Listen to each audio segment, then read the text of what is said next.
In the sleepy village of St. Mary Mead, a fire engulfs novelist Beatrice Langley's cottage, destroying her explosive manuscript and nearly her life.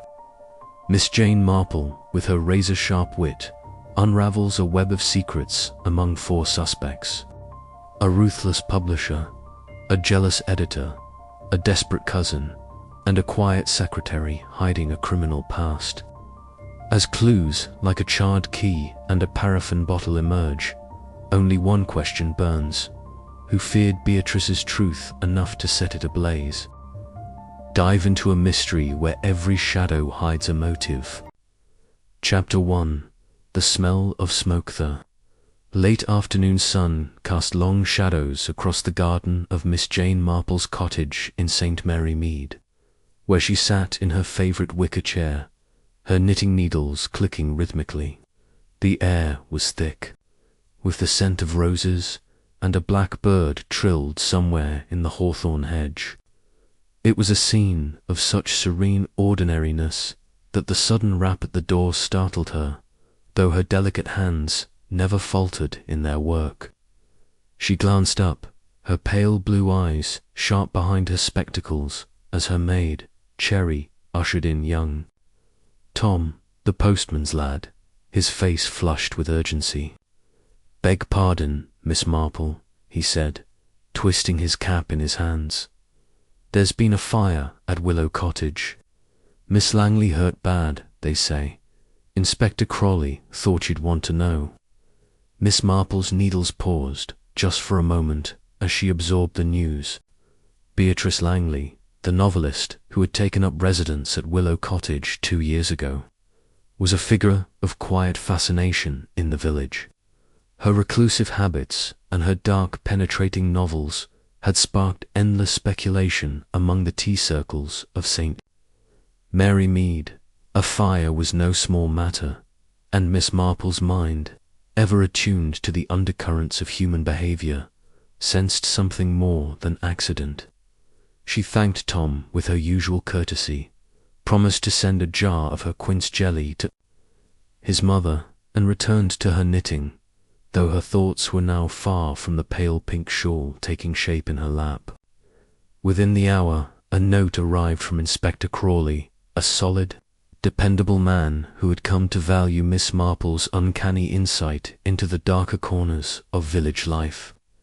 He invited her to Willow Cottage, ostensibly as a friend of the community, but she knew he hoped her presence might uncover what his official inquiries could not. Miss Marple folded the note, tucked her knitting into its basket, and donned her best black hat, its brim adorned with a single velvet rose. She stepped out into the soft July evening, her slight figure moving with a purposeful grace that belied her years.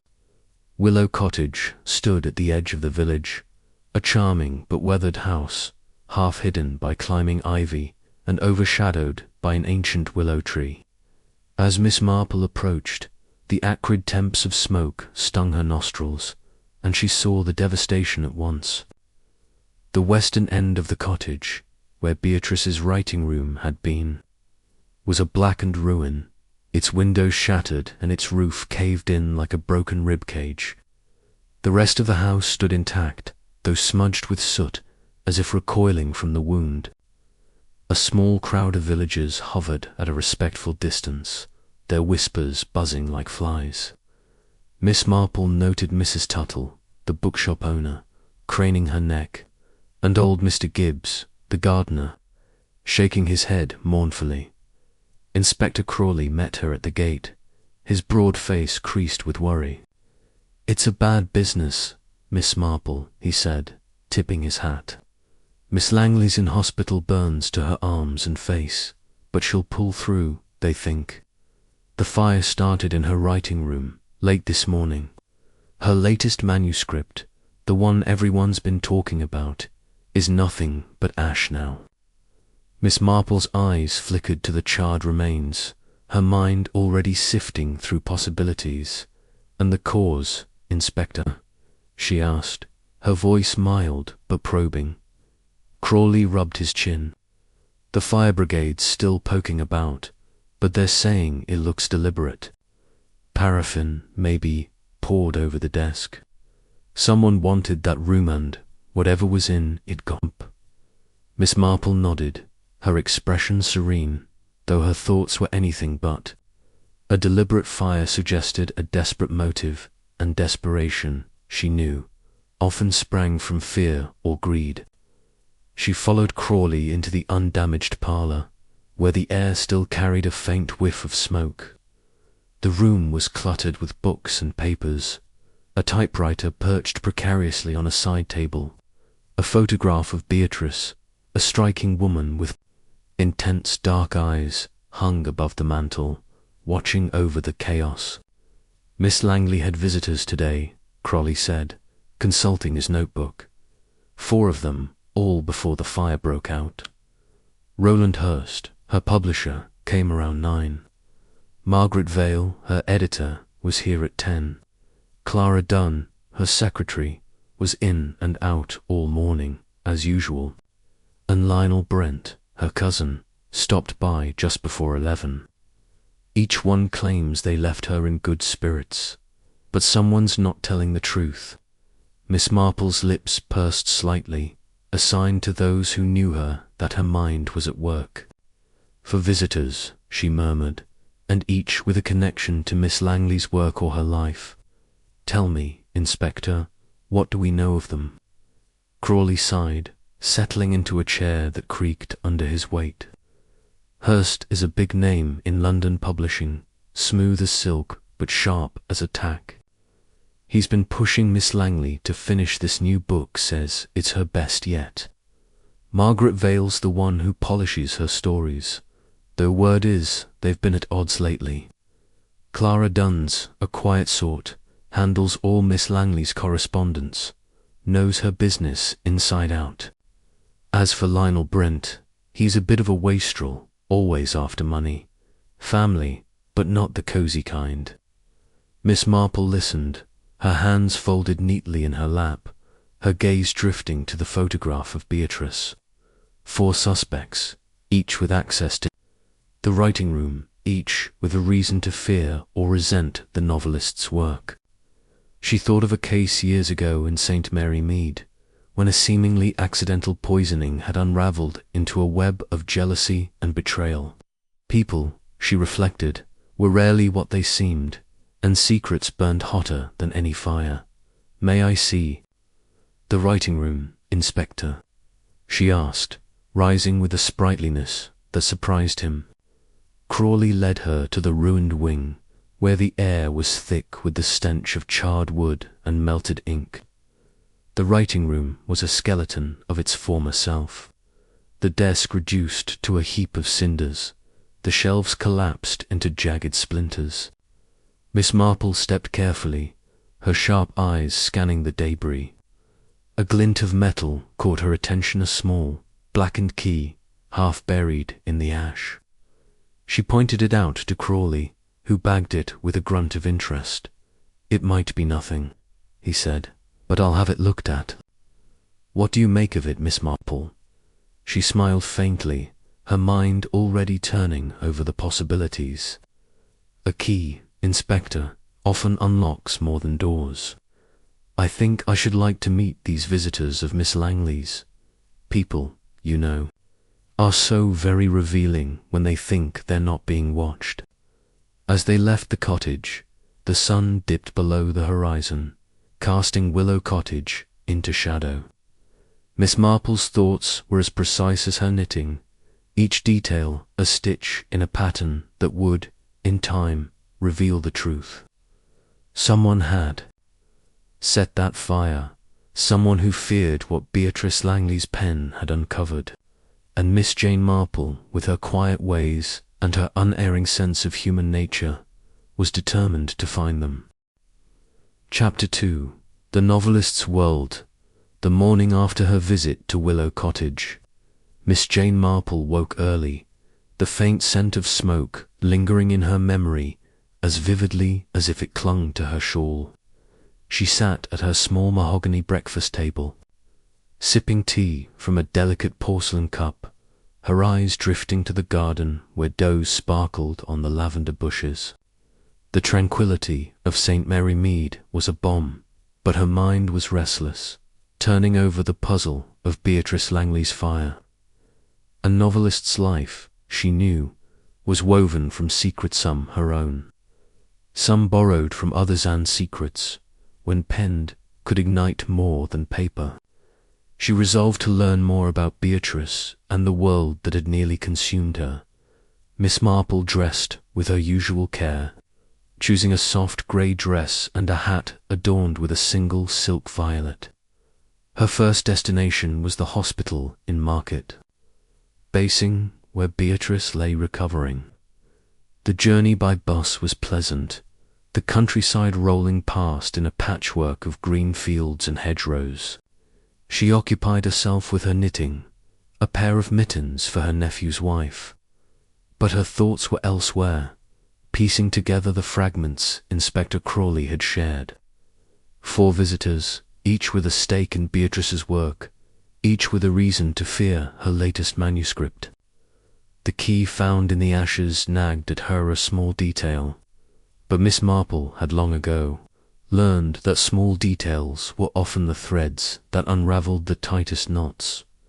The hospital was a modern building, all clean lines and antiseptic smells, a stark contrast to the cosy clutter of St. Mary Mead.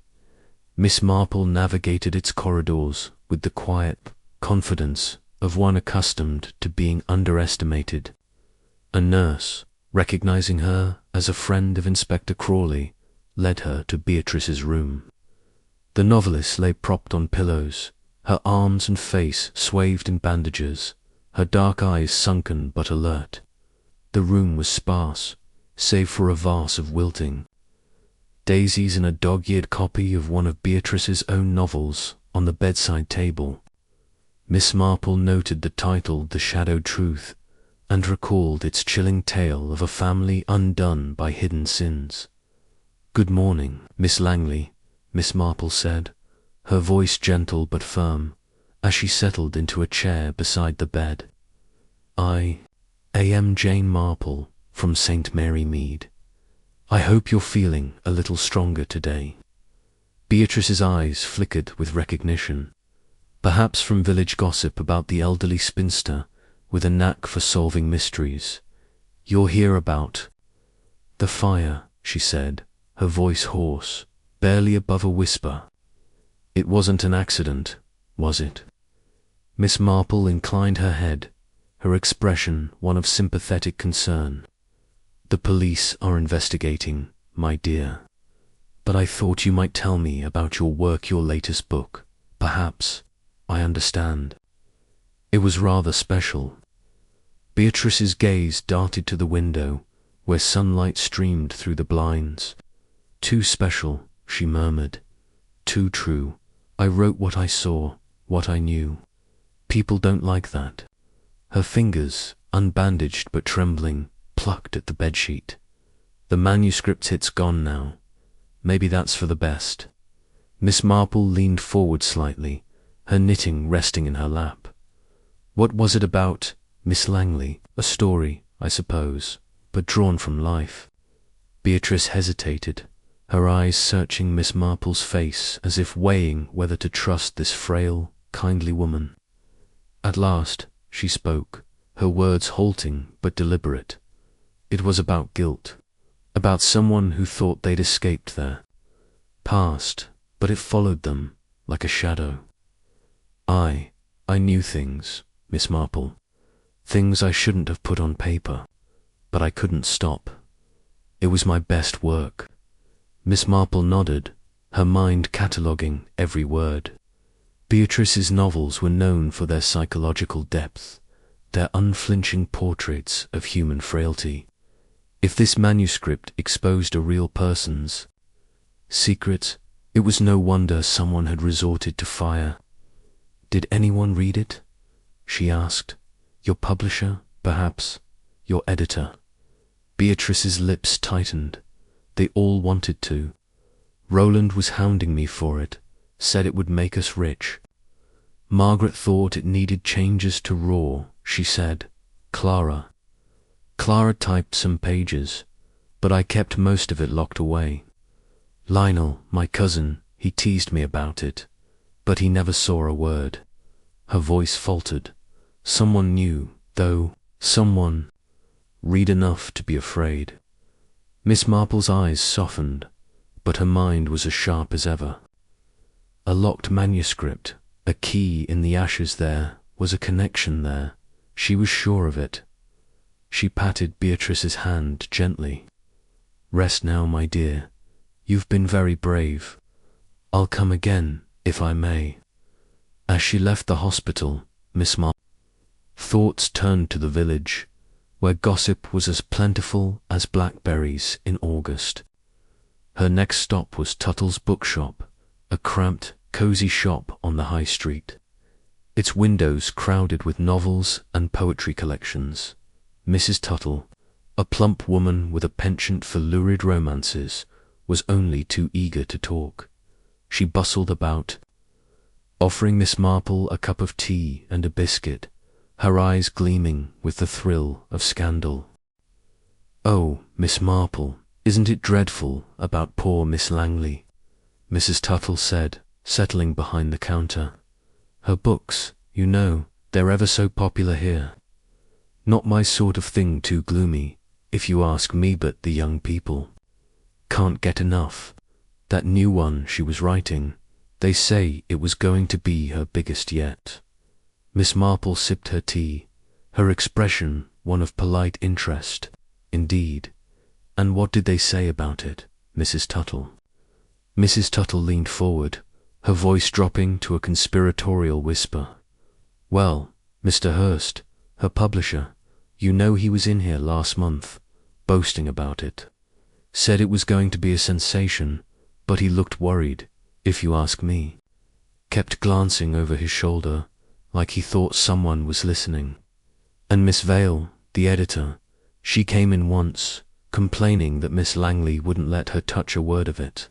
Stubborn as a mule, she called her. They had a right row, from what I heard." Miss Marple's needles clicked softly, a counterpoint to Mrs. Tuttle's chatter. And Miss Dunn, the secretary. She must know a great deal about Miss Langley's work. Mrs. Tuttle's nose wrinkled. "That one's a queer fish, if you don't mind my saying. Always in and out, picking up stationery or posting letters for Miss Langley. Never says much, but she's got eyes that see everything. I reckon she knows more than she lets on. As for Mr. Brent, the cousin, well, he's a charmer, isn't he? Always smiling, but he's in debt up to his ears. Came in here once, trying to sell me a signed copy of Miss Langley's book, said she gave it to him. I didn't believe a word of it." Miss Marple smiled faintly, filing away each tidbit. Mrs. Tuttle's gossip, though unrefined, was a treasure trove of insight into human nature. Roland Hurst's ambition, Margaret Vale's frustration, Clara Dunn's quiet omniscience, Lionel Brent's desperation, each painted a picture of a world orbiting Beatrice Langley, drawn to her talent and threatened by her truths. She thanked Mrs. Tuttle, purchased a small volume of poetry for her niece, and stepped back into the sunlight, her mind buzzing. Her next task was to visit Willow Cottage again, to see if the daylight revealed what the evening had obscured. The cottage looked even sadder in the morning light, its charred wing a stark reminder of violence. Inspector Crawley was there, overseeing a constable who was sifting through the debris.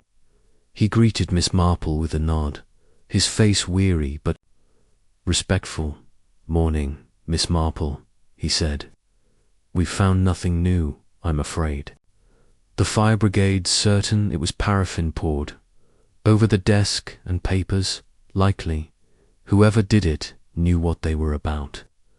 Miss Marple's eyes roamed the ruins, lingering on the spot where the key had been found. "And the key, Inspector?" Any word on what it unlocks? Crawley shook his head. Not yet. Could be to a drawer, a box, maybe even a safe. Miss Langley's not well enough to tell us, and her secretary claims she doesn't know. We're checking the house for anything. It might fit. Miss Marple nodded, her thoughts drifting to Beatrice's words about a locked manuscript. A key suggested something hidden, something worth protecting or destroying.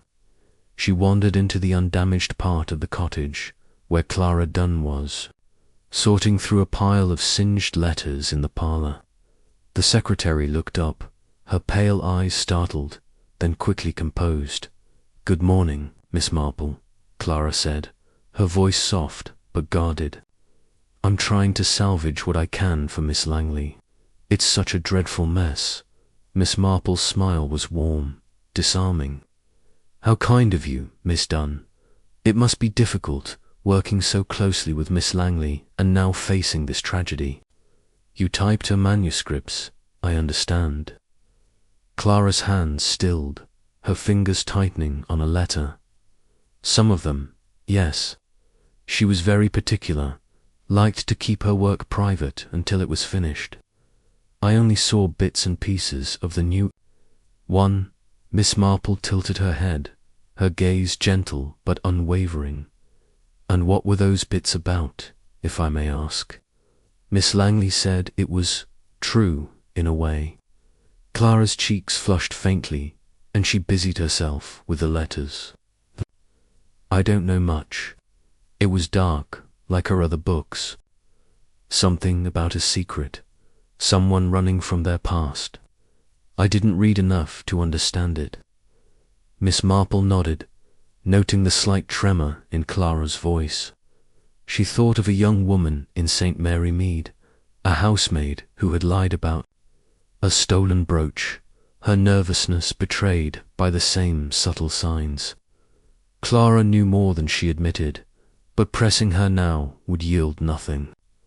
Instead, Miss Marple thanked her and moved to the garden, where the willow tree cast dappled shadows over a stone bench. She sat, her knitting in her lap, and let her mind wander. Beatrice's world was one of words, but words had power to heal, to wound, to destroy. The manuscript, with its dangerous truths, had been a spark, and someone had fanned it into a blaze. Roland Hurst, with his greed for profit, might have feared a scandal that could tarnish his empire. Margaret Vale, whose career rested on Beatrice's success, might have resented a book that defied her control. Clara Dunn, the silent shadow, had access to secrets others could only guess at. And Lionel Brent, charming but desperate, might have seen Beatrice's wealth or her silences his salvation. Miss Marple's needles resumed their rhythm, each stitch a step closer to clarity. She recalled a case in St. Mary Mead years ago when a painter's unfinished canvas had revealed a murderer's motive. Beatrice's manuscript, though burned, was still a canvas, its outlines traceable in the lives it touched. She would need to speak to each suspect, to watch their eyes and listen to their silences. Human nature, she knew, was as predictable as it was complex, and somewhere in this tangle of ambition, envy, and fear, the truth waited to be found as she rose to return to the village. A breeze stirred the willow branches, carrying the faint, lingering smell of smoke. Miss Marple's lips curved in a small, determined smile. The fire had destroyed much, but it had not erased everything. And Jane Marple, with her quiet persistence and her unerring sense of the human heart, was not one to be deterred by ashes. Chapter 3. The Publisher's Ambition. The sun climbed high over St. Mary Mead, casting a golden glow on the thatched roofs and cobblestone lanes. But Miss Jane Marple felt a chill that had little to do with the weather. Her visit to Beatrice Langley and the bookshop had sharpened her sense of the currents swirling around the novelist's fire. And now her thoughts turned to Roland Hurst, the publisher whose fortunes were tied to Beatrice's pen. A man of ambition, Mrs. Tuttle had said, with a smoothness that masked a sharper edge. Miss Marple, who had seen ambition curdle into desperation in quiet village lives, knew such men could be dangerous when their empires were threatened. She resolved to meet him, to probe the polished surface for cracks. The Red Lion in Ware. Hurst was staying, stood at the heart of the village, its sign creaking gently in the breeze. The inn was a sturdy, ivy-clad building, its taproom a hub of local chatter. But Miss Marple sought the private parlour upstairs, where Hurst had agreed to meet her. She climbed the narrow stairs with care, her black handbag tucked under her arm. Her expression one of mild curiosity that belied the keenness of her mind. The parlour was cosy, with chintz curtains and a low fire crackling in the grate. Though the air held a faint tense of brandy and cigar smoke, Roland Hurst rose as she entered. A tall man in his early 50s, his dark hair streaked with silver and his suit impeccably tailored. His smile was warm, practiced, the kind that one contracts and disarmed skeptics. But Miss Marple noted the faint lines of strain around his eyes. "Miss Marple, a pleasure," he said, offering her a chair. "Inspector Crawley mentioned you. Might call. I'm happy to help, though I'm not sure what an old publisher can offer." Miss Marple settled into the chair, her hands folding neatly over her bag. "You're very kind, Mr. Hurst," she said, her voice soft but clear. "I'm only a visitor in this sad affair, but I find people's stories so illuminating. You knew Miss Langley well, I understand. Her work must have been a great asset to your firm." Hurst leaned back, crossing one leg over the other, his fingers drumming lightly on the armrest. "Beatrice is a genius," he said, his tone carrying the easy confidence of a man used to praise. "Her novels sell like hotcakes, dark, gripping, the sort of thing that keeps readers up at night. My firm, Hurst & Sons, has published her. Last 5 books, and each one's been a triumph. This new one," he paused, his smile tightening. It was going to be her masterpiece. Miss Marple's eyes, pale and piercing behind her spectacles, held his. "Was it, indeed? Mrs. Tuttle, at the bookshop, mentioned you were quite eager for it. You visited Miss Langley the morning of the fire, I believe." Hurst nodded, his expression sobering. "I did. Around 9 o'clock, I drove down from London to discuss a book tour. Beatrice's fame was growing, and we had offers from America, even Europe. I wanted to strike while the iron was hot, you see. She was in her writing room, as usual, surrounded by papers. I tried to talk business, but she was distracted. Miss Marple tilted her head, her tone one of gentle inquiry. "In what way, Mr. Hurst?" He hesitated, his fingers stilling. She was clutching her manuscript, holding it like it was a child, kept muttering about it being too dangerous to publish. "I thought she was being dramatic writers, can be, you know. But she wouldn't let me see a page, not even a glimpse. Said she'd show it to me when it was ready." His voice carried a note of frustration, quickly masked by a rueful smile. "I left her to it and came here for a drink. Next thing I knew, the fire was blazing." Miss Marple's lips pursed slightly, a sign to those who knew her that she was sifting truth from varnish. "How curious," she murmured. A manuscript so precious, yet so troubling to her. Did she ever hint at its contents? A story, perhaps, that touched on real lives.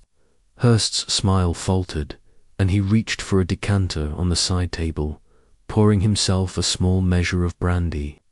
"She was cagey about it," he said, swirling the liquid in his glass.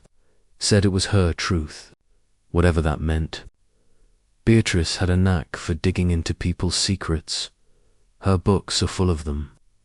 I assumed this one was more of the same, but bolder, maybe, too bold for her own good.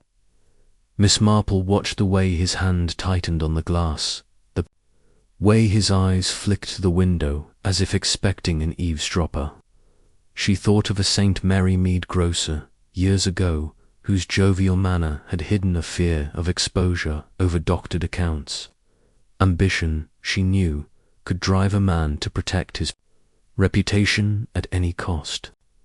Hurst's firm thrived on Beatrice's success, but a scandalous book one that named names or stirred old sins could tarnish his carefully built empire. "You must have been disappointed," she said, her voice sympathetic but probing.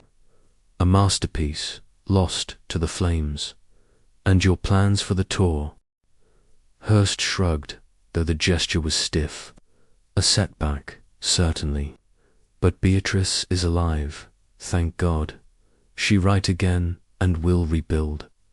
I'm not one to dwell on losses, Miss Marple."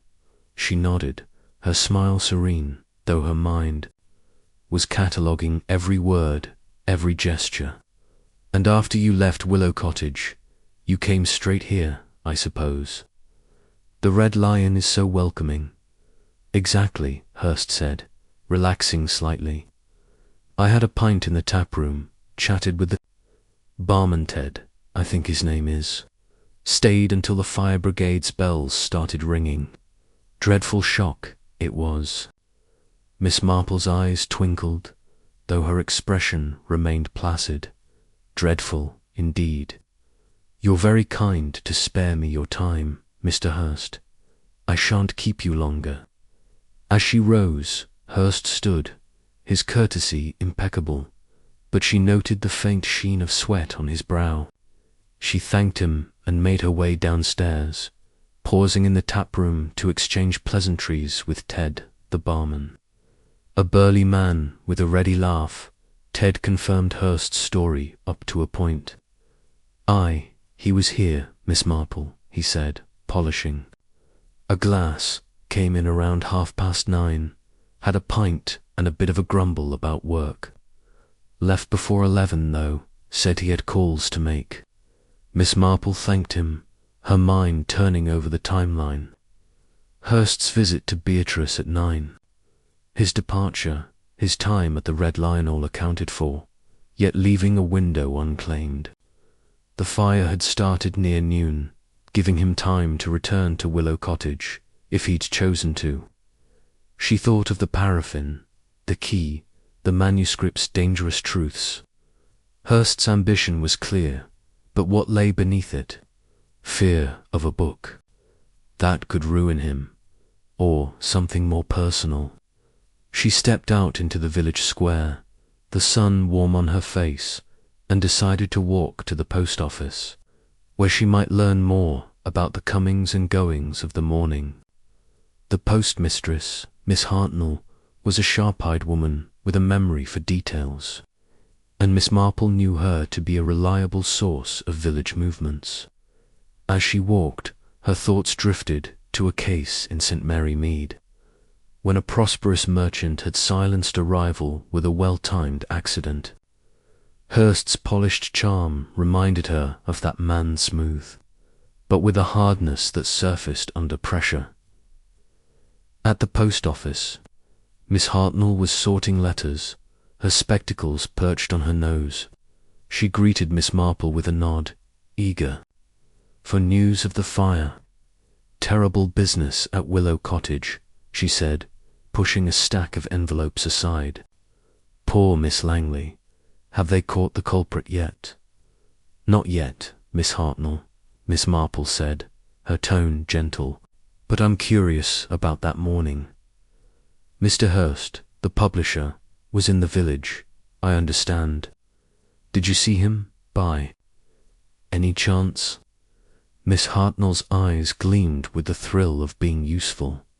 "As it happens, I did. He was here, about 10 o'clock, posting a parcel to London. Seemed in a hurry, kept checking his watch. Said he was off to the Red Lion for a drink, but I saw him later, near the lane to Willow Cottage, just before 11. Thought it odd, him going back that way. Miss Marple's lips curved in a faint smile, though her heart quickened. How very observant of you, Miss Hartnell. And was he alone? Quite alone, Miss Hartnell said, nodding vigorously. Looked a bit cross, if you ask me. Not his usual cheery self. Miss Marple thanked her and left, her mind buzzing with the new piece of the puzzle. Hurst had returned toward Willow Cottage, contrary to his story of lingering at the inn. Why? To confront Beatrice again, to see the manuscript he'd been denied, or to ensure it never saw the light of day. She thought of the key in the ashes, the paraffin's sharp scent. Hurst had motive: his firm's reputation, his wealth, perhaps even his pride, but motive alone was not proof. As she walked back to her cottage, the village bustling around her, Miss Marple's knitting bag swung lightly at her side. Roland. Hurst was a man of ambition, but ambition, she knew, could lead to ruin as easily as to glory. She would ask Inspector Crawley to verify Hurst's movements further, to press Ted the barman for exact times, and she would need to meet the other suspects: Margaret Vale, Clara Dunn, Lionel Brent, each a thread in the tapestry of Beatrice's world. The truth, she felt, was close, hidden in the spaces between their stories, waiting for her patient hands to unravel it. Chapter 4. The editor's envy of the morning mist hung low over St. Mary Mead, veiling the rooftops and softening the clatter of milk bottles on doorsteps. Miss Jane Marple, undeterred by the damp, set out after breakfast, her sensible shoes tapping a steady rhythm on the path to Margaret Vale's cottage. The editor's role in Beatrice Langley's world intrigued her, a woman who shaped the novelist's raw words into polished gems, yet who, by Mrs. Tuttle's account, chafed at Beatrice's stubborn independence. Miss Marple, who had seen envy fester in the quiet corners of village life, suspected Margaret's professional pride might hide a deeper resentment. She adjusted her scarf, a knitted affair of soft blue wool, and prepared to probe gently, as one might test a bruise. Margaret Vale lived in a neat, modern cottage on the outskirts of the village, its garden meticulously clipped, its windows gleaming despite the gloom. The contrast to Willow Cottage's ivy-clad chaos was striking, and Miss Marple noted the absence of personal touches. No flower pots, no whimsical gate. It was the home of a woman who valued control, she thought, and control, when challenged, could turn brittle. She knocked, and the door opened promptly, revealing Margaret, a wiry woman in her late 40s. Her auburn hair pulled into a severe bun. Her eyes, sharp and green, assessed Miss Marple with a flicker of impatience. "Miss Marple, I presume," Margaret said, her voice crisp with a trace of a London accent. "Inspector Crawley warned me you might call. Come in, though I've little time to spare." The sitting room was as orderly as the garden, with bookshelves aligned like soldiers and a single vase of white roses on the mantel. Miss Marple settled into a stiff-backed chair, declining the offer of tea with a polite smile. "You're very kind to see me, Miss Vale," she said, her tone warm but deliberate. "I've been learning about Miss Langley's work, and your part in it. You must be terribly proud of her success." Margaret sat opposite, her hands clasped tightly in her lap. "Proud? I suppose so. Beatrice is a rare talent, though not an easy one. I've edited her last 4 novels, turned her tangled drafts into something readable. Without me, her stories would be half-baked, if I may say so." Her lips twitched. a smile that didn't reach her eyes. Not that she ever admitted it. Miss Marple's gaze softened, though her mind was alert. It must be challenging, working with such a strong-willed writer. I understand her latest manuscript was particularly uncompromising. Margaret's fingers tightened, her knuckles whitening. Uncompromising is putting it mildly. It was brilliant, mind you. Viciously sharp, the kind of book that would haunt readers for years. But it was a mess, structurally, and far too personal. I told her it needed cuts, softer edges, but she wouldn't hear of it. Called it her truth, and said I was trying to dilute her vision. Her voice carried a bitter edge, quickly smoothed. We argued, as we often did. Creative differences, you know. Miss Marple nodded, her hands resting on her handbag, her eyes never leaving Margaret's face. And you saw her that morning, before the fire, at Willow Cottage. Yes, Margaret said, her tone clipped. I went around 10, hoping to reason with her. She was in her writing room, scribbling away, barely looked up when I came in. I pleaded with her to let me revise the manuscript, to make it marketable without losing its bite. She refused, said it was finished and none of my business. I left. In a huff, no point staying when she was like that. Miss Marple tilted her head, her expression one of gentle curiosity. How very frustrating. And where did you go after leaving her? Margaret's eyes narrowed slightly, but she answered. Readily, I walked back here, had a cigarette to calm my nerves, then started work on another author's draft. I was home all day, if that's what you're asking. She leaned forward, her voice sharpening. Look, Miss Marple, I know what you're thinking. The fire, the manuscript, it's convenient, isn't it? But I had no reason to hurt Beatrice. Her success was my success. Without her books, my reputation suffers. Miss Marple's smile was serene, though she noted the defensive snap in Margaret's tone, the faint whiff of cigarette smoke that clung to her tweed jacket.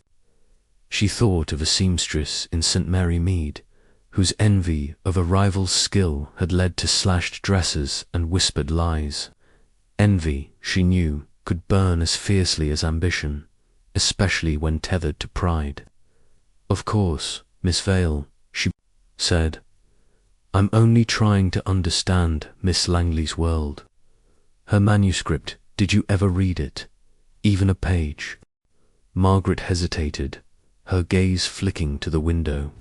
Bits of it, she admitted. She showed me a chapter, early on, to get my thoughts. It was unsettling, full of secrets, the kind that make you look over your shoulder. I told her it was risky, writing something so close to the bone, but she laughed it off, said the truth was worth it. Miss Marple's lips pursed slightly, a sign her mind was at work. Secrets, she murmured. How intriguing. And you never saw the full draft? No, Margaret said, too quickly, then softened her tone.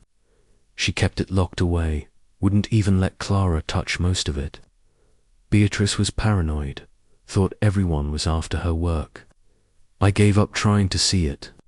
Miss Marple nodded, filing away the lie or half-truth in Margaret's words. She rose, thanking Margaret for her time, and stepped back into the mist, her mind turning over the editor's story. Margaret's frustration was palpable, her pride wounded by Beatrice's refusal to bend. But was it enough to drive her to arson? The manuscript's secrets, glimpsed but not fully known, could have threatened more than her professional ego. Miss Marple thought of the key, the paraffin, the fire's precise target. Margaret's alibi, home alone, smoking was flimsy, easily fabricated. She decided to visit Inspector Crawley at the village police station, a small brick building near the church. Crawley was at his desk, surrounded by reports, his broad face etched with fatigue. He welcomed Miss Marple with a nod, offering her a chair and a cup of strong tea. "You've been busy, Miss Marple," he said, a hint of amusement in his voice. "What's your take on Miss Vale?" Miss Marple sipped her tea, her eyes thoughtful. A proud woman, Inspector, and not one to take rejection lightly. She claims she left Willow Cottage at 10, after arguing with Miss Langley, and was home thereafter, but I wonder if you might ask around, the neighbours, perhaps, or someone on the lane. She smokes, you see, and cigarette ends have a way of telling tales. Crawley's eyebrows rose, but he jotted a note. "I'll have constable. Read, check. Anything else?" "The manuscript," Miss Marple said. "Miss Vale saw a chapter, enough to know it was dangerous. I'm beginning to think it held a truth someone couldn't bear to see published. We must find out what or who it exposed." Crawley nodded, his respect for her insight clear. "We're still searching for what that key unlocks. No luck yet, but I've got men going through the cottage again, and we're testing the paraffin residue might give us a lead on where it came from." Miss Marple thanked him and left, her thoughts circling back to Margaret's tense hands, her quick denial of seeing the full manuscript.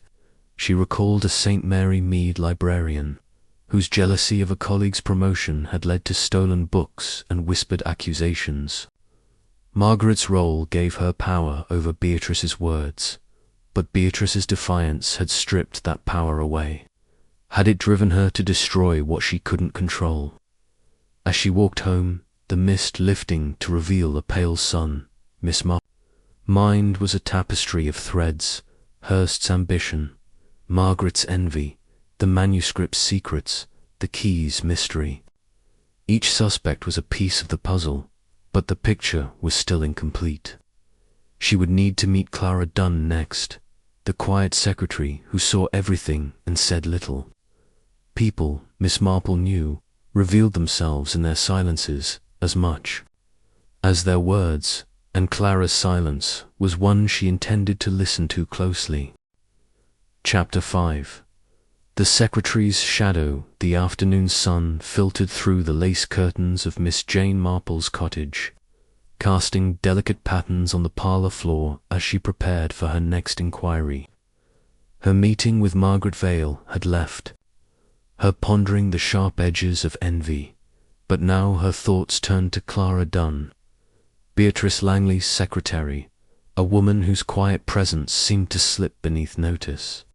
Miss Marple, who had long observed how the unobtrusive could wield subtle power, suspected Clara's role in Beatrice's world was more complex than it appeared.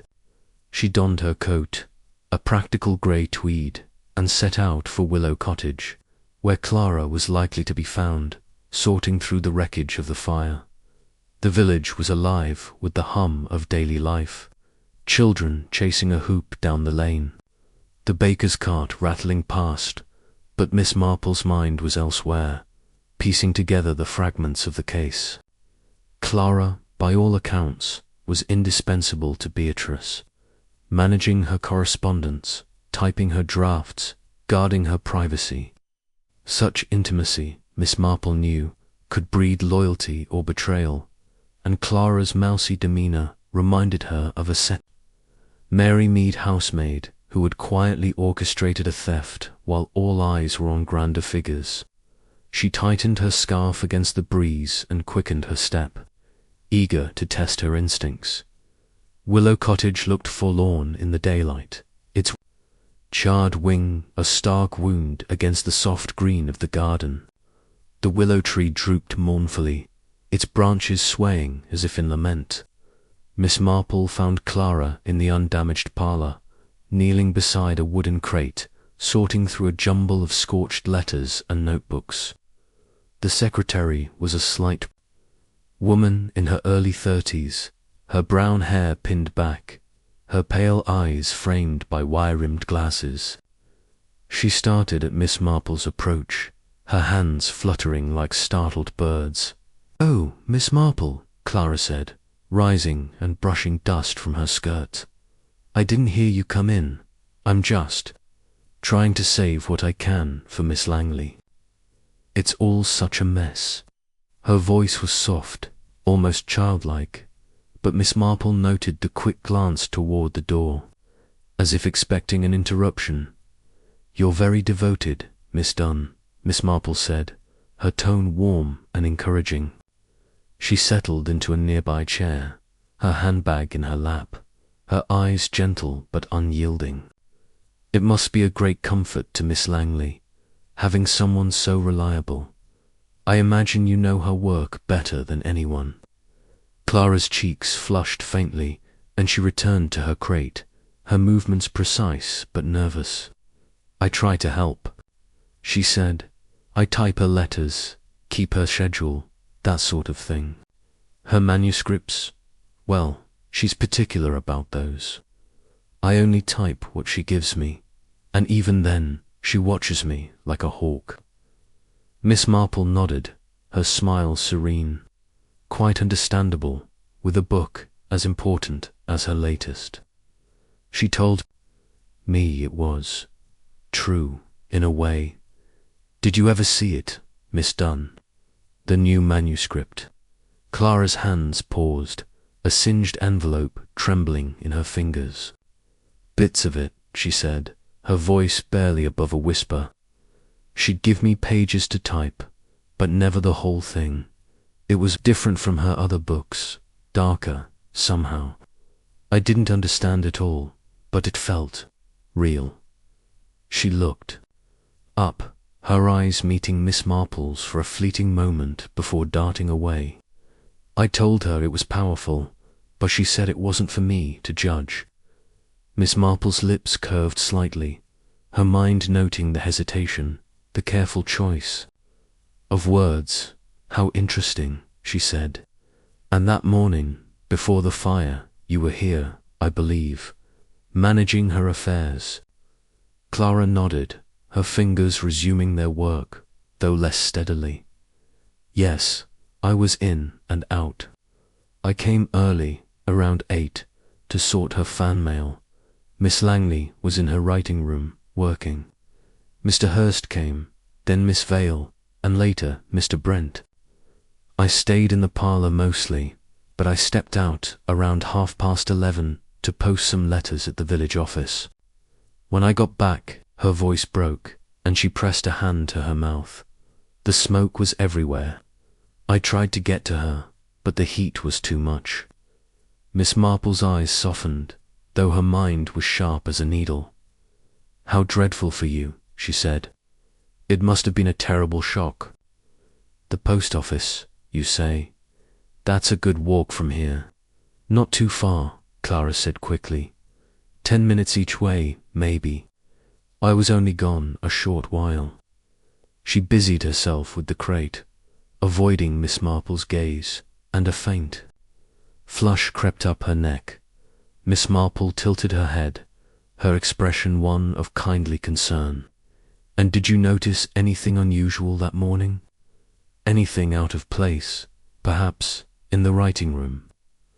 Clara shook her head, her movements jerky. "Nothing I can think of. Miss Langley kept it locked when she wasn't there, and I don't have a key. She was so careful with her work." Her voice trembled, and she clutched a notebook to her chest, as if shielding herself.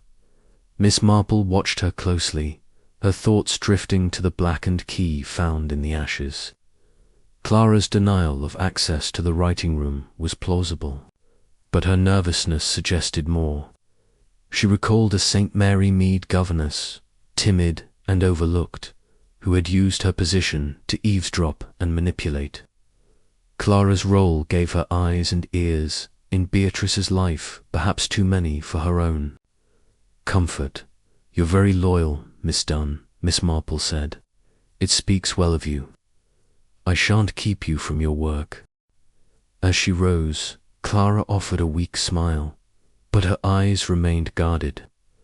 Miss Marple stepped outside, pausing in the garden to breathe the fresh air, her mind sifting through the encounter. Clara's story held together, but its seams were fraying her brief absence. Her vague account of the manuscript, her anxious demeanor. The post office visit was a weak link, one Miss Marple intended to test. She made her way to the village post office, where Miss Hartnell, the postmistress, was sure to have noticed Clara's movements. The post office was a small, cheerful building, its counter cluttered with stamps and parcels. Miss Hartnell, a brisk woman with a hawk-like gaze, greeted Miss Marple with a nod, her curiosity barely concealed. "Back again, Miss Marple," she said, pushing her spectacles up her nose. "More questions about that fire, I'll wager." Miss Marple smiled, her manner disarming. "You're very perceptive, Miss Hartnell.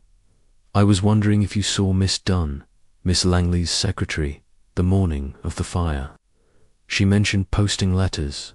Miss Hartnell's eyes lit up, relishing the chance to share her observations. "Oh, yes, she was here. Came in just before noon, I'd say, with a handful of letters. In and out in a flash, not her usual chatty self. Looked proper rattled, if you ask me, clutching her bag like it held the crown jewels. I noticed a bottle in her pocket, small glass, like the sort you get at the chemist's. Thought it odd, but she didn't stop to talk." Miss Marple's heart quickened, though her expression remained serene. "A bottle, you say? How curious." And she left right away. "Straight out the door," Miss Hartnell said, nodding. "Headed back toward Willow Cottage, I reckon." Not 10 minutes later, I heard the fire brigade's bells. Miss Marple thanked her, her mind racing. A small glass bottle, paraffin perhaps, or something equally flammable. Clara's brief absence left just enough time to return to the cottage, douse the manuscript, and strike a match. But why? What had she read in those typed pages that drove her to such an act? Miss Marple thought of Beatrice's words, a story, of a guilty past, a shadow that followed. Clara's quiet efficiency, her access to Beatrice's secrets, made her a perfect candidate to fear exposure as she walked home. The sun dipping low and painting the sky in hues of amber, Miss Marple's thoughts were a delicate web, each thread a clue. Clara's shadow stretched longer than she'd expected, but shadows, she knew, hid as much as they revealed. She would ask Inspector Crawley to search Clara's lodgings for that bottle, to press her on her movements. And she must meet Lionel, Brent, the charming cousin, to complete the circle of suspects. The truth, Miss Marple felt, was like a book with a missing page still there, if one knew where to look. Chapter 6. The cousin's charm. That evening air in St. Mary Mead carried a soft chill, and Miss Jane Marple drew her shawl closer as she made her way to the village hall, where a charity whist drive was in full swing. Her encounter with Clara Dunn had sharpened her focus on the subtle currents of fear and secrecy that ran through Beatrice Langley's world, and now she turned her attention to Lionel Brent, the novelist's cousin. Mrs. Tuttle had painted him as a charming rogue, perpetually in debt and ever hopeful of Beatrice's generosity. Miss Marple, who had seen charm, mask desperation in many a village ne'er-do well, knew such men could be as dangerous as they were disarming. Lionel, she'd learned, was attending the whist drive, and she intended to observe him in his element. The village hall was aglow with lantern light, its wooden beams festooned with bunting from a recent fete. The hum of laughter and the clink of teacups filled the air, mingling with the occasional triumphant cry from a winning table. Miss Marple slipped inside, her slight figure drawing little notice amid the bustle. She spotted Lionel at once, leaning, against a table near the refreshment stand, his handsome face lit by a roguish smile as he chatted with a cluster of village ladies.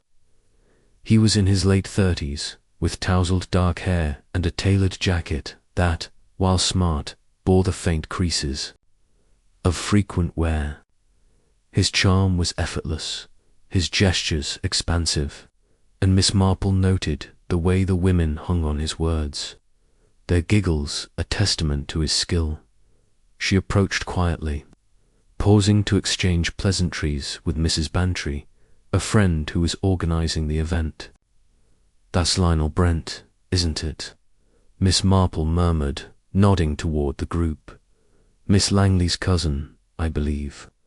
Mrs. Bantry's eyes sparkled with gossip. "Oh yes, Jane, quite the charmer, but a bit of a scamp. Always after Beatrice for money, from what I hear. He's been here half the evening, flirting and dodging questions about the fire. You're not poking into that business, are you?" Her tone was teasing, but her glance was knowing. Miss Marple smiled, her expression serene. "Only taking an interest, Dolly. It's such a sad affair. I think I'll have a word with him." She made her way to the refreshment stand, where Lionel was now pouring tea for a blushing young woman. He looked up as Miss Marple approached, his smile broadening, though his eyes held a flicker of wariness. "Miss Marple, I presume," he said, offering a slight bow. "The village is abuzz with tales of your curiosity. Care for a cup of tea? It's not the Ritz, but it's hot." "You're very kind, Mr. Brent," Miss Marple said, accepting the cup with a nod. "I've been meaning to meet you. Your cousin's misfortune has upset us all, and I thought you might share a little about your family, perhaps." Lionel's smile held, but his fingers tightened briefly on the teapot. "Poor Beatrice," he said, his voice warm but tinged with practiced sorrow. "She's had a rough go of it. We're not close, you know, cousins, but more like distant friends. I popped by Willow Cottage that morning to see how she was, maybe ask for a bit of help with personal matters. She was kind, as always, but firm. Sent me on my way with a pat on the head, so to speak." Miss Marple sipped her tea, her pale eyes fixed on his face. How generous of her, despite her own troubles.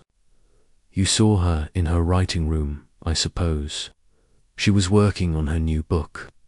Lionel nodded, leaning casually against the table, though his posture was a touch studied. "Oh yes, scribbling away, surrounded by papers.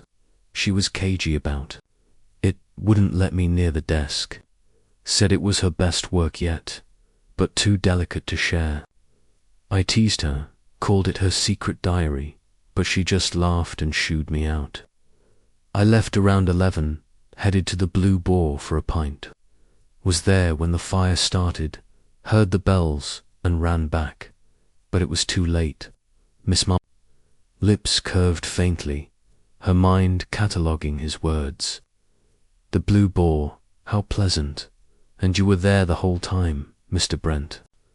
It's such a lively place. I'm sure someone saw you." His smile flashed, all confidence. Plenty of folks did. Old Harry the barman, for one, and a couple of lads playing darts. I was nursing a pint, chatting about the races, until the commotion started. Dreadful shock, seeing the cottage in flames. He shook his head, his expression suitably grave, but Miss Marple noted the quick glance he cast toward the door, as if gauging an escape. "How dreadful, indeed," she said, her tone sympathetic. And this book of hers, did she ever hint at what made it so delicate? A story, perhaps, that touched on someone's life. Lionel shrugged, his charm unshaken. Not really. Beatrice was always spinning tales about hidden sins. Her novels are full of them. This one sounded like more of the same, only bigger. She said it would shake things up, but that's all I got. I'm no literary type, Miss Marple. I leave the books to her and the money men. Miss Marple nodded, her smile unwavering, though her thoughts were sharp. Lionel's easy manner was a polished act, but his debts, rumoured to be substantial, gave him motive. Beatrice's wealth was a temptation, and her manuscript, if it exposed secrets, might have threatened more than his pride. She recalled the St. Mary Mead farmer, all smiles and handshakes, who had swindled his brother to settle a gambling debt. Lionel's charm was a mask, and masks, she knew, could hide dark intentions. "You've been most helpful, Mr. Brent," she said, setting down her cup. "I shan't keep you from your admirers." She nodded toward the ladies, who were watching with poorly concealed interest. Lionel laughed, a rich, easy sound, and offered another bow. "A pleasure, Miss Marple. If you need more village gossip, I'm your man." As she moved away, blending into the crowd, Miss Marple's mind was at work. Lionel's alibi at the Blue Boar needed checking. Harry the barman and the dart players would confirm or contradict his story. His visit to Beatrice, so casually described, placed him at the cottage just before the fire, and his debts suggested a man desperate enough to act. Had he glimpsed the manuscript, seen something that threatened him? Or was his motive simpler silencing Beatrice to secure an inheritance? The key in the ashes, the paraffin's bite, lingered in her thoughts, pieces of a puzzle still incomplete. She slipped out of the hall and walked toward the Blue Boar, a weathered pub at the village's edge, its sign swinging in the evening breeze. The tap room was warm, filled with the murmur of locals and the scent of ale. Harry, the barman, a stout man with a ruddy face, greeted her with a nod, surprised but pleased to see her. "Evening, Miss Marple," he said, wiping the counter. "Not often we get you in here. What's on your mind?" Miss Marple smiled, her manner disarming. "Just a small matter, Harry. I understand Mr. Brent, Miss Langley's cousin, was here the morning of the fire. Did you see him?" Harry's brow furrowed, and he leaned forward, lowering his voice. "Aye, he was here, right enough. Came in around 11:15, ordered a pint and chatted a bit. Seemed his usual self, all jokes and charm, but he didn't stay long. Left before noon, said he had somewhere to be. Next thing, the fire brigade was tearing past." Miss Marple's heart quickened, though her expression remained placid. "How very precise of you, Harry. And was he alone, or with those dart players he mentioned?" "Alone, mostly," Harry said. "The lads were at the board, but they didn't join him till later, after he'd gone. He was in a bit of a hurry, now I think of it." Miss Marple thanked him, her mind racing. Lionel's alibi was shakier. Then he'd claimed his time at the Blue Boar was brief, leaving a window to return to Willow Cottage. She thought of the manuscript's dangerous truths, Beatrice's hint that it exposed someone close. Lionel's debts, his reliance on Beatrice, made him a suspect, but so did his charm, a tool to deflect suspicion. She would ask Inspector Crawley to question the dart players, to pin down the exact timing, and to dig into Lionel's financial troubles. Debts, she knew, could drive a man to desperate acts, and desperation was a spark that needed only a match. As she stepped into the cool night, the stars bright above St. Mary Mead, Miss Marple's thoughts were a delicate weave of Clusehurst's ambition, Margaret's envy, Clara's secrets, Lionel's charm. Each suspect was a thread, but the pattern was still forming. The manuscript, the key, the fire, they were pieces of a story Beatrice had tried to tell, and Miss Marple was determined to read its ending. Chapter 7. The manuscript's secret. The morning sun rose gently over St. Mary Mead, painting the village in hues of gold and softening the scars of Willow Cottage's ruined wing. Miss Jane Marple sat at her breakfast table, a cup of tea steaming. Beside her, her knitting untouched as she pondered the web of motives and secrets surrounding Beatrice Langley's fire.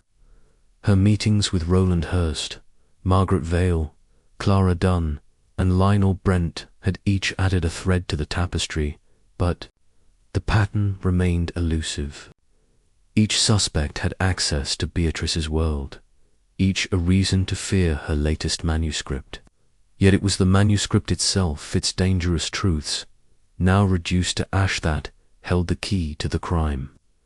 Miss Marple resolved to uncover what it contained, and her first step was a visit to Inspector Crawley, who had promised news from the fire's wreckage. She dressed in a neat lavender frock, her hat adorned with a single feather, and walked to the village police station, her steps brisk despite the weight of her thoughts.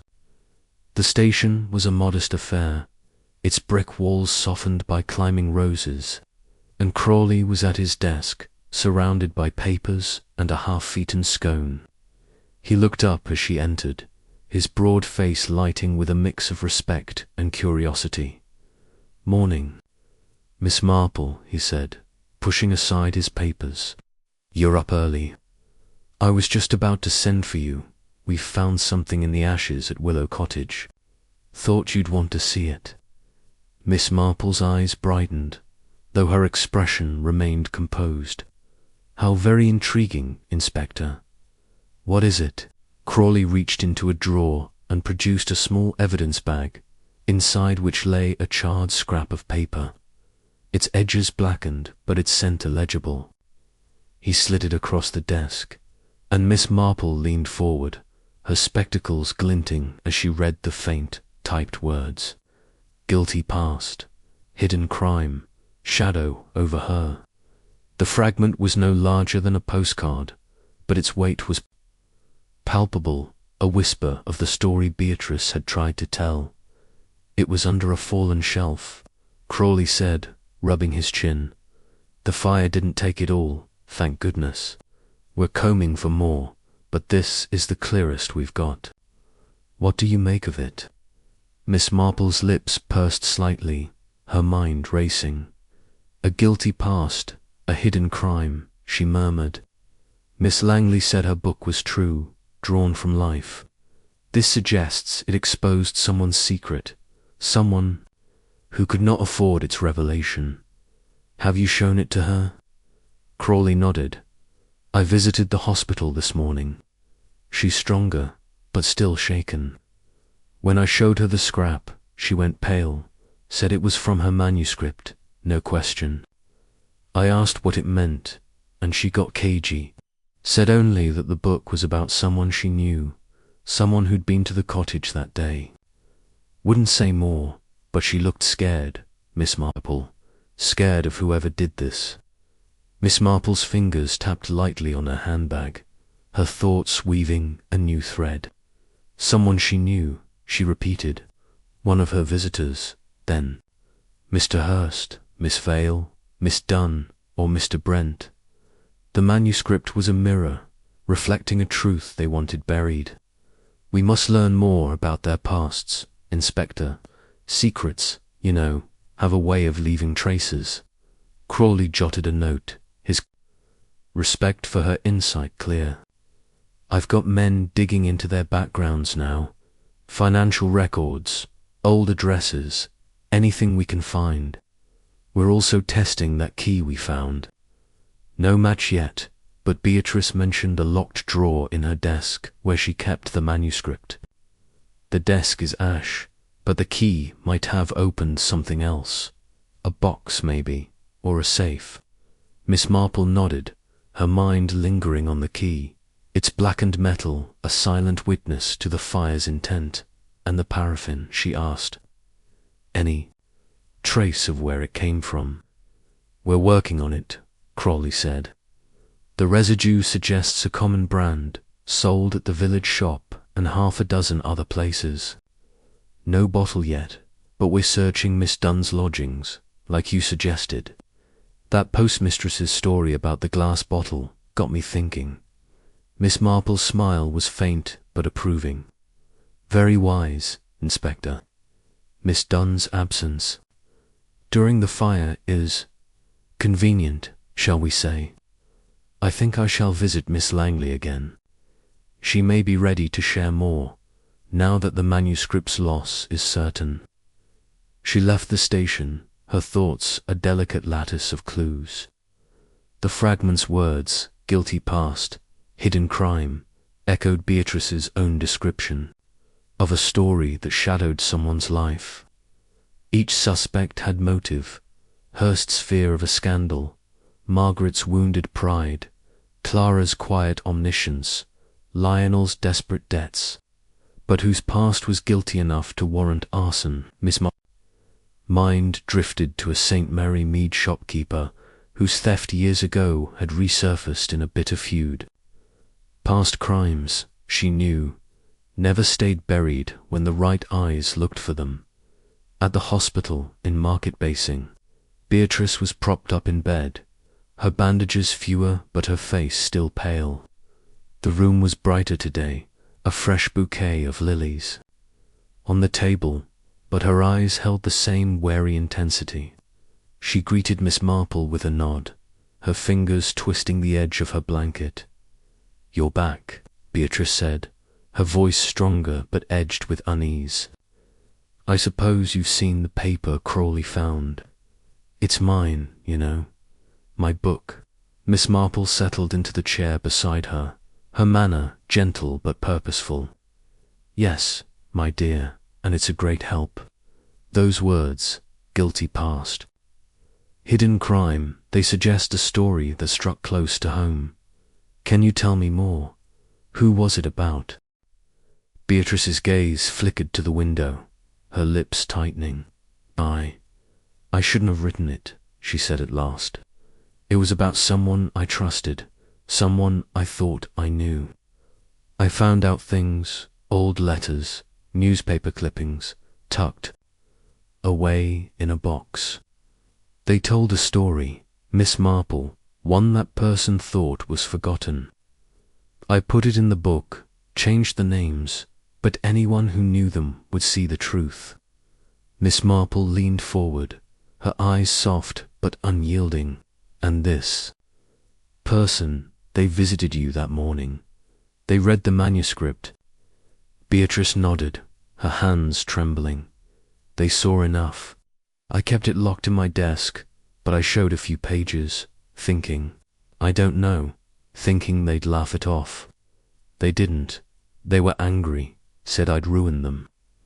I never thought." Her voice broke, and she pressed a hand to her mouth. "The fire was my fault, wasn't it, for writing it?" Miss Marple patted her hand, her touch light but firm. "Nonsense, my dear. The fault lies with the one who lit the match. You rest now. You've been very brave." As she left the hospital, Miss Marple's thoughts were a whirl of possibilities. Beatrice's words confirmed the manuscript's power. A story that unmasked a hidden crime, read by one of the 4 visitors. But who? She decided to visit the St. Mary Mead Library, where Beatrice had often researched her novels. The librarian, Miss Weatherby, was a meticulous woman with a memory for patrons' habits, and Miss Marple hoped she might shed light on Beatrice's sources or Clara's. Given her interest in old archives, the library was a quiet haven, its shelves heavy with books and the air scented with polished wood. Miss Weatherby, a thin woman with a severe bun, greeted Miss Marple warmly, sensing a mission. "You're here about Miss Langley, I expect," she said, adjusting her glasses. "Such a tragedy. She was a regular, always digging through our newspaper files." Miss Marple smiled, her tone disarming. "How observant you are, Miss Weatherby. Did she ever mention what she was researching? Her new book, perhaps?"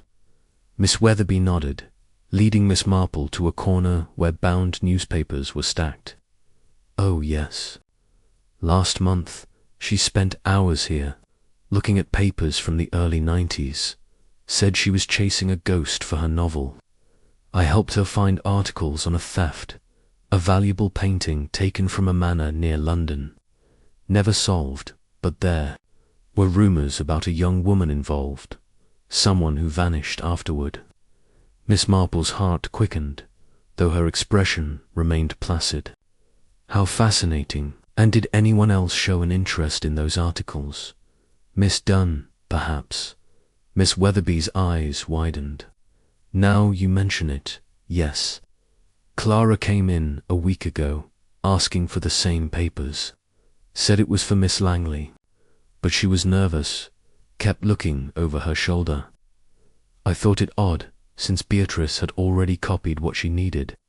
Miss Marple thanked her, her mind alight with the new clue. A theft, a young woman, a vanished suspect. The manuscripts. Guilty past was taking shape, and Clara's interest in it was no coincidence.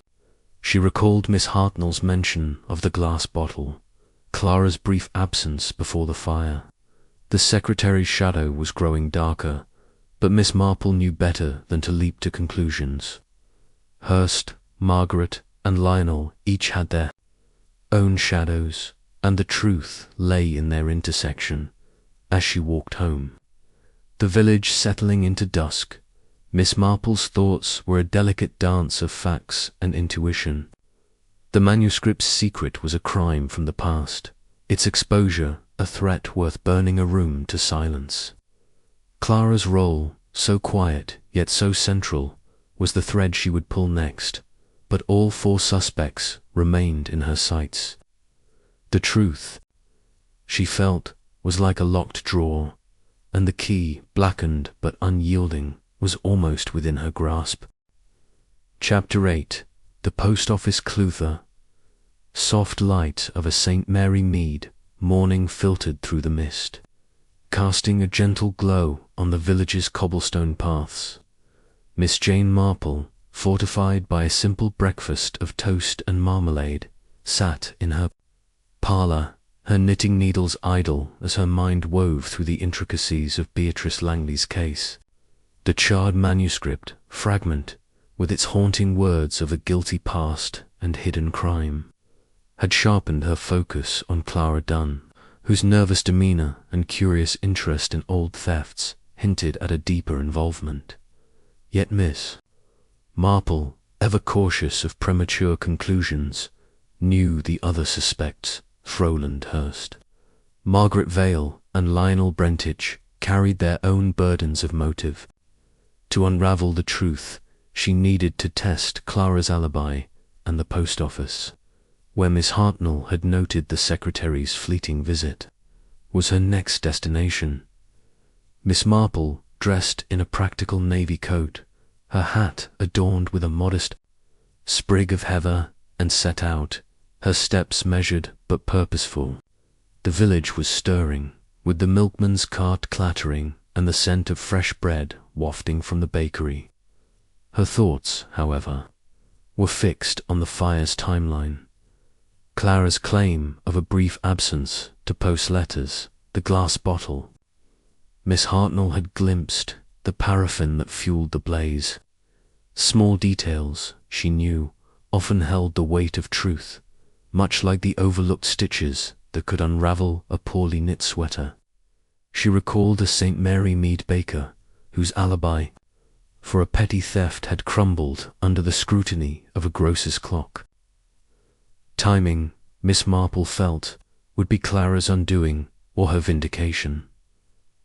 The post office stood at the village's heart, its red door cheerful despite the grey mist.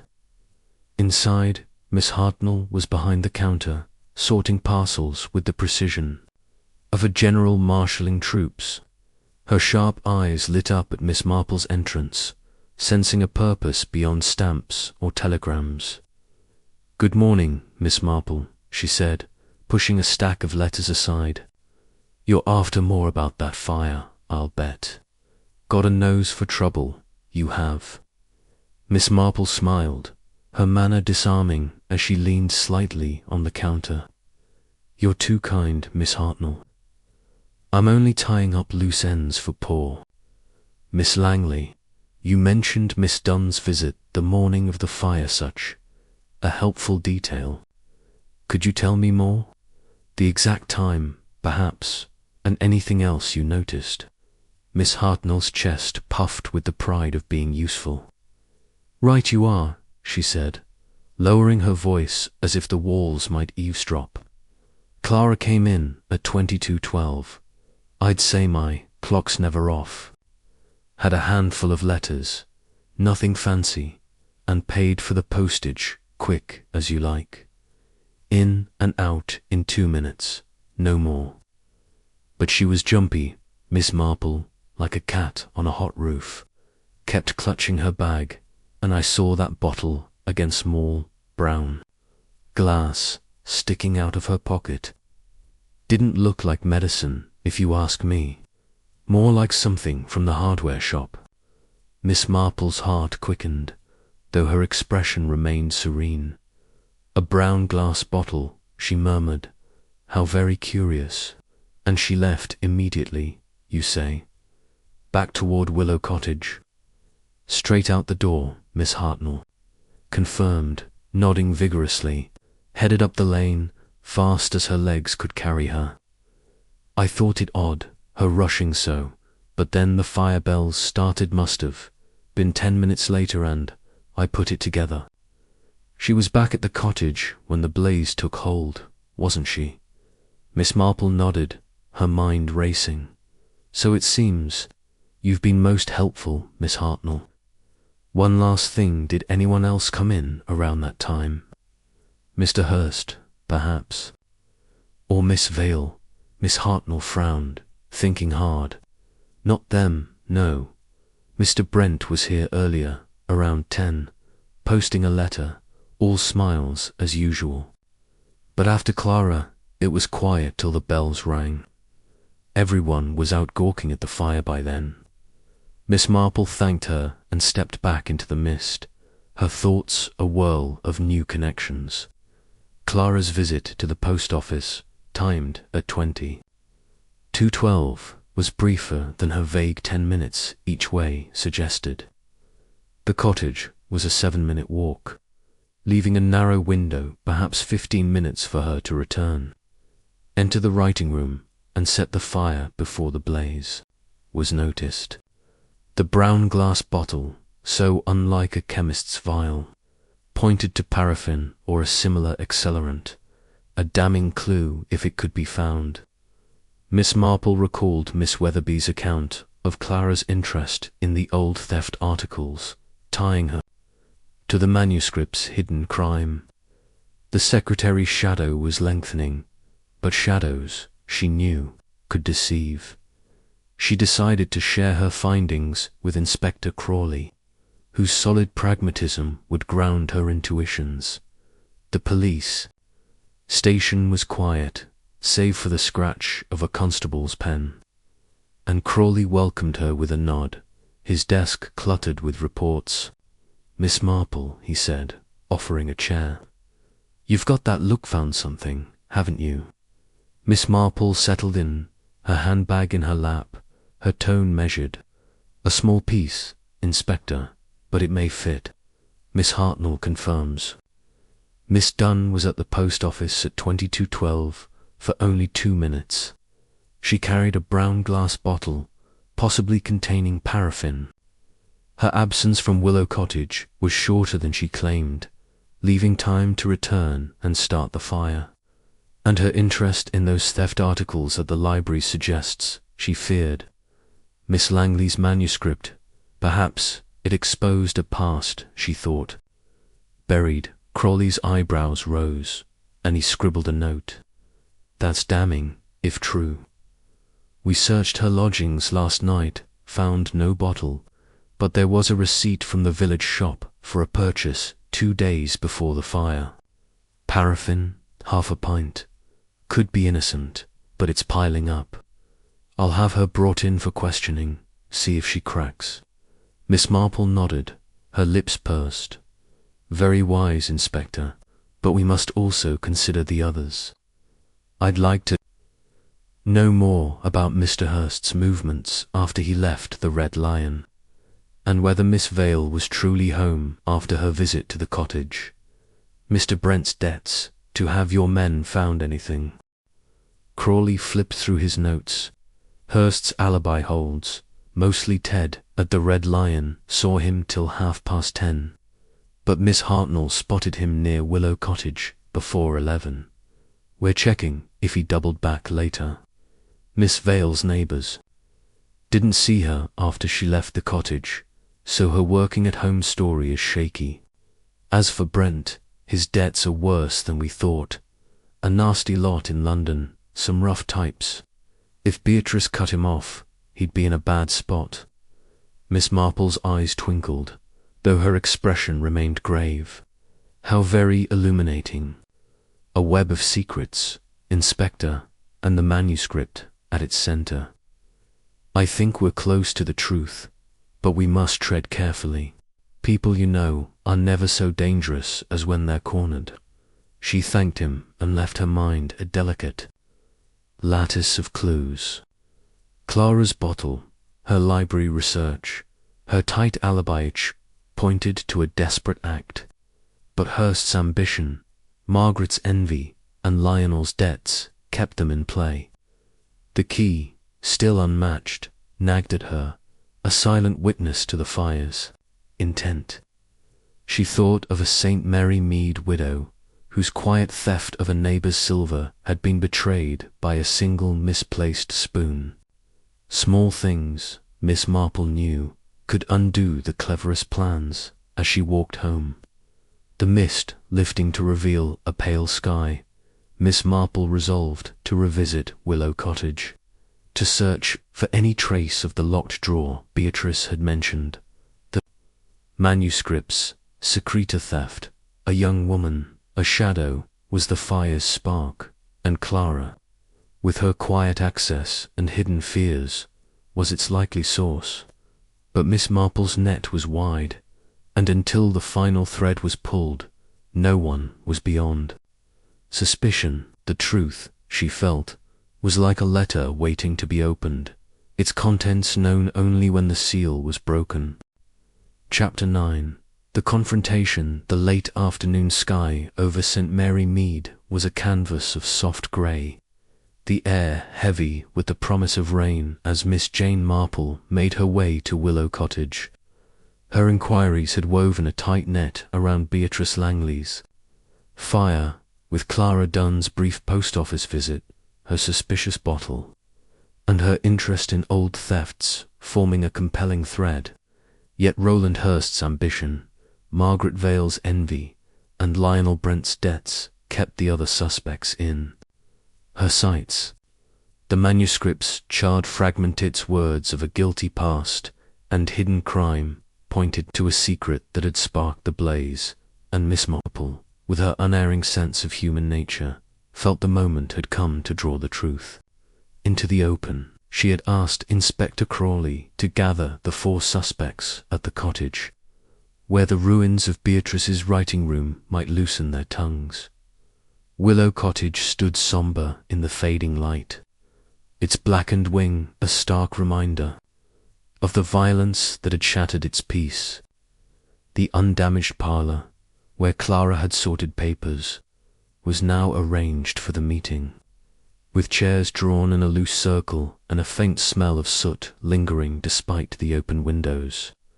Miss Marple arrived first, her navy coat neatly buttoned, her hat's heather sprig slightly askew from the breeze. She surveyed the room, noting the photograph of Beatrice above the mantel, its intense eyes seeming to watch the proceedings. Inspector Crawley joined her, his solid presence reassuring, though his face betrayed the strain of the case. "You're sure about this, Miss Marple?" he asked, adjusting his tie. "Confronting them all at once, it's a risk. They might clam up, or worse, cover for each other." Miss Marple's smile was serene, her pale eyes sharp behind her spectacles. People, Inspector, are rarely so composed when faced with their own secrets. A little pressure, gently applied, can reveal much, like shaking a tree to see what fruit falls. Crawley nodded, accustomed to her methods, and signaled to a constable to bring in the suspects. They arrive, one by one, each betraying a mix of curiosity and unease. Roland Hurst entered first, his tailored suit immaculate, his smile polished but strained. Margaret Vale followed, her auburn hair tightly pinned, her green eyes darting with barely concealed irritation. Lionel Brent sauntered in, his charm undimmed, though his hands fidgeted with a cigarette case. Clara Dunn was last, her slight figure almost lost in a drab cardigan, her pale eyes fixed on the floor. They took their seats, the air thick with unspoken tension, and Miss Marple stood, her slight frame commanding the room with quiet authority. "Thank you all for coming," she began, her voice gentle but clear, like a bell in the mist. "We are here because of a great wrong done to Miss Langley, a fire that destroyed her work and nearly her life. I've been learning about her world, her novels, and the truths they held. Her latest manuscript, I believe, was the spark that lit this tragedy." Hurst shifted in his chair, his fingers drumming lightly. "A tragedy, yes," he said, his tone smooth, "but surely an accident." Beatrice was always careless with her candles. Miss Marple's eyes met his, unyielding. "No, Mr. Hurst. The fire was set deliberately, with paraffin, to destroy a manuscript that threatened someone in this room." She paused, letting the words settle, and saw Margaret's lips tighten, Lionel's smile falter, Clara's hands tremble.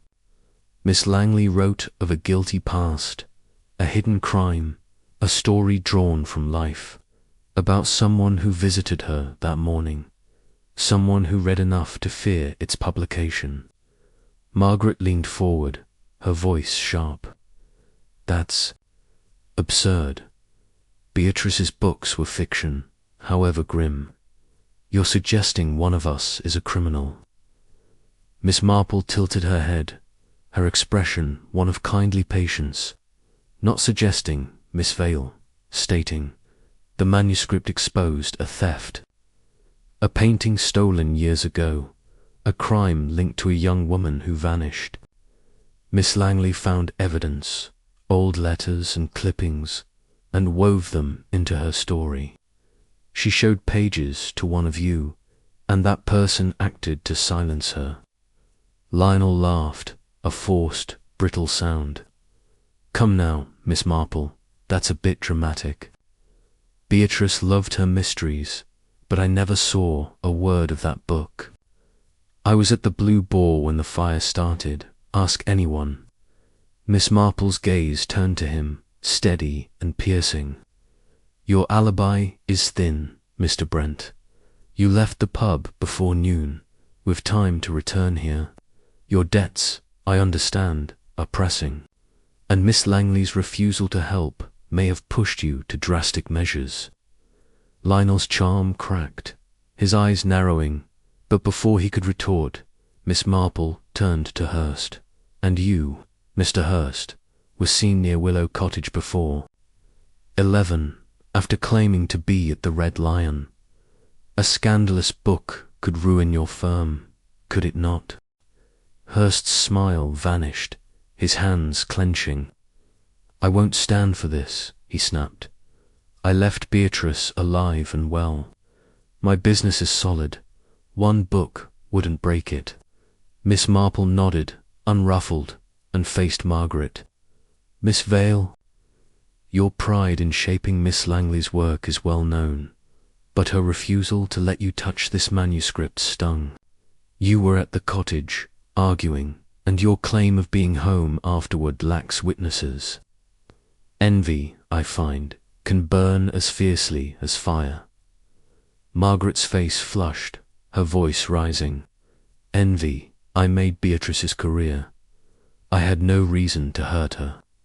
You're grasping at shadows, old woman. Miss Marple's eyes softened, but her resolve was iron as she turned to Clara, who sat hunched, her hands knotted in her lap. And you, Miss Dunn, she said gently, you typed her pages, knew her secrets. You were at the post office, but only for 2 minutes, carrying a brown glass bottle that was not medicine. You researched that old theft at the library, the same one Miss Langley wrote about. The manuscript told your story, didn't it? A crime you thought buried until her words brought it to light. Clara's head snapped up, her pale eyes wide with panic. No, she whispered, her voice breaking. I wouldn't hurt her. I only wanted to help. Her words trailed off, and she buried her face in her hands, her shoulders shaking. Miss Marple stepped closer, her voice low but firm. You read the pages, Miss Dunn. You knew they exposed your theft, the painting taken years ago when you were young and desperate. You poured paraffin over the manuscript, thinking a small fire would destroy it. But it spread, didn't it, beyond your control? Clara's sobs grew louder, and she slid from her chair, kneeling on the floor. I didn't mean to hurt her, she cried. I just wanted the pages gone. She showed me a chapter, said it was fiction, but I knew it was me, my past. I'd rebuilt my life, and she was going to ruin it. I used the paraffin, just a little, but the fire, it was too fast. She clutched at Miss Marple's skirt, her voice a wail. I'm sorry, I'm so sorry, Hurst. Margaret and Lionel stared, their faces a mix of shock and relief. Crawley stepped forward, his expression grim but satisfied, and helped Clara to her feet, signaling the constable to bring handcuffs. Clara Dunn, you're under arrest for arson and attempted murder, he said, his voice steady. We'll need a full statement at the station. Miss Marple watched, her heart heavy but resolute. She thought of a St. Mary Mead seamstress, whose theft of a rival's patterns had led to ruin when a single thread betrayed her. Clara's quiet desperation, her fear of a past exposed, had driven her to a reckless act. And the truth, as always, had found its way out. She met Crawley's gaze, offering a small nod, and stepped back, letting the law take its course. As the suspects dispersed Hurst, muttering about lawsuits, Margaret silent with shame, Lionel forcing a weak smile, Miss Marple lingered in the parlour, her eyes on Beatrice's photograph. The novelist's work had been a mirror, reflecting truths too bright to bear, and Clara, caught in its glare, had struck out. The key, the paraffin, the library researchers, more clues, but enough to unravel a crime born of fear. Miss Marple adjusted her hat and stepped into the gathering dusk. Her work here nearly done, but her thoughts already turning to Beatrice's recovery and the story she might yet tell. Chapter 10. The aftermath. The rain that had threatened St. Mary Mead finally arrived, a gentle patter that cloaked the village in a soft, silver veil. Miss Jane Marple sat in her cosy parlour, the fire crackling in the grate, her knitting needles resuming their familiar rhythm as she worked on a pale pink shawl. The confrontation at Willow Cottage had unravelled the mystery of Beatrice Langley's fire, with Clara Dunn's tearful confession laying bare the fear that had driven her to arson.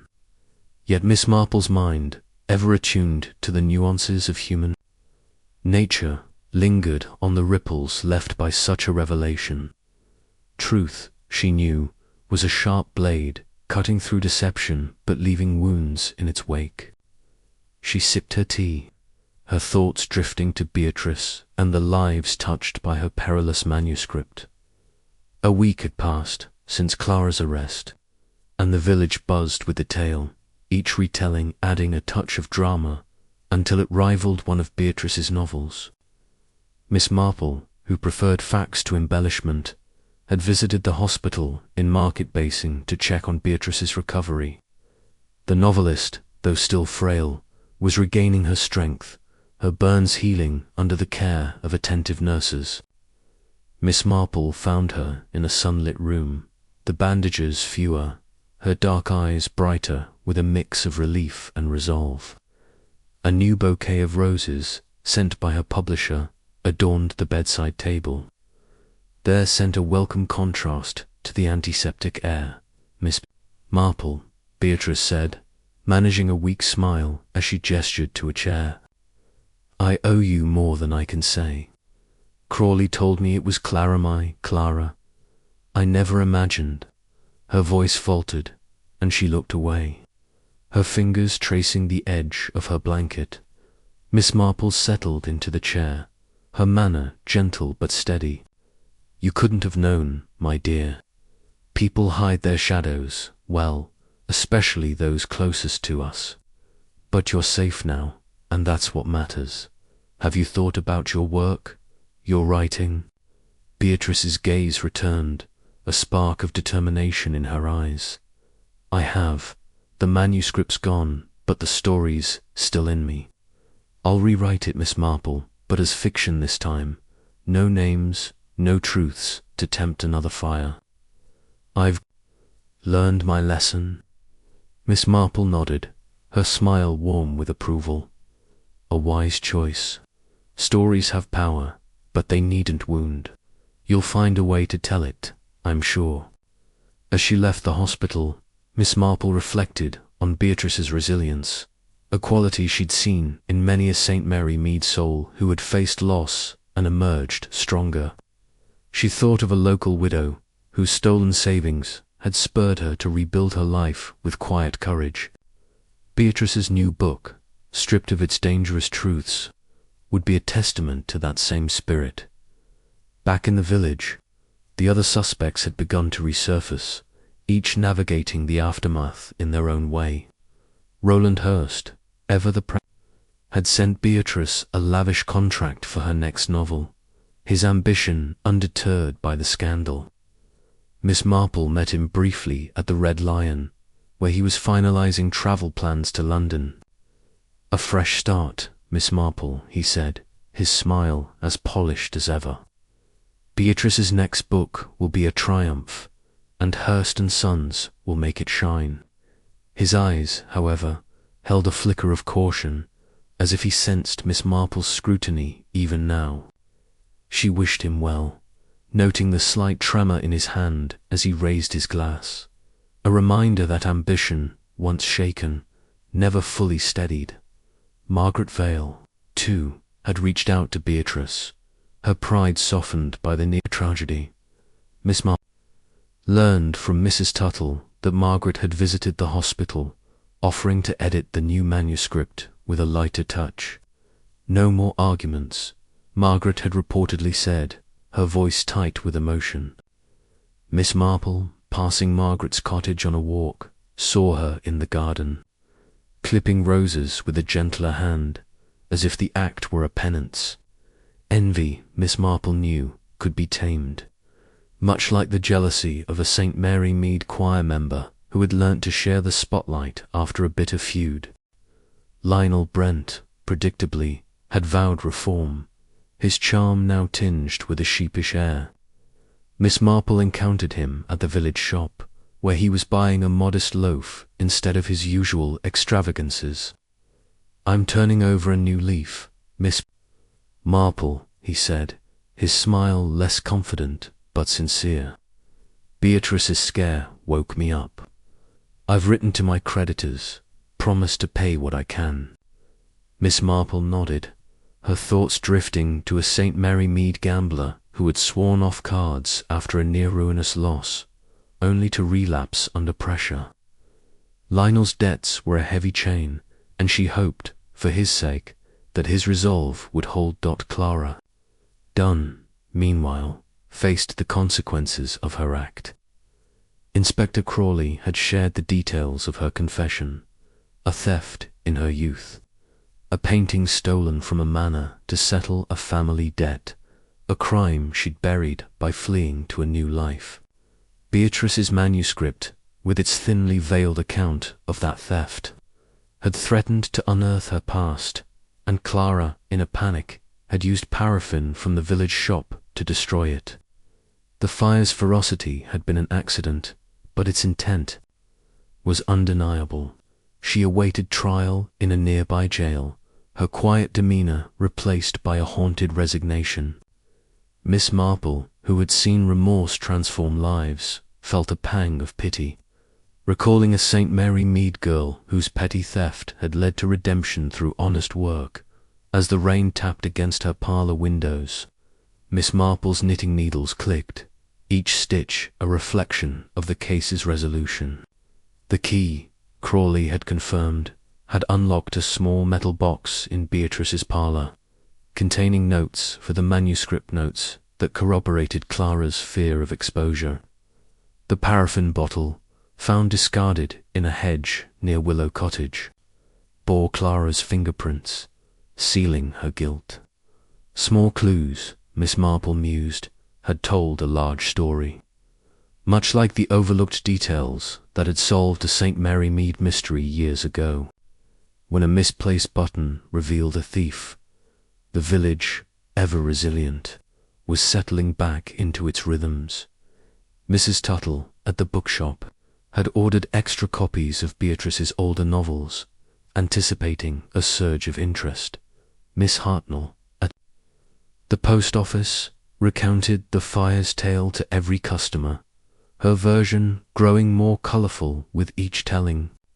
Miss Weatherby, at the library, had set aside the theft articles, sensing their role in the drama, and offered Miss Marple a quiet nod of respect when they passed in the street. St. Mary Mead, for all its gossip, had a heart that forgave, and Miss Marple knew Beatrice would find a home here when she returned. She rose to stoke the fire, her thoughts turning to her own role. Her quiet inquiries, her gentle prodding, had brought Clara's secret to light, sparing Beatrice further harm, yet Miss Marple took no pride in it, only a calm satisfaction, like that of finishing a well-knit shawl. Human nature, she reflected, was a pattern of flaws and fears, but also of hope and renewal. Beatrice's new book, Lionel's promises, Margaret's softened pride, these were threads of possibility, fragile but enduring as the rain eased. Leaving a glistening world beyond her window, Miss Marple resumed her knitting, her needles, a steady counterpoint to the villagers' hum. The fire at Willow Cottage was a memory now, its ashes scattered, but its lessons lingered.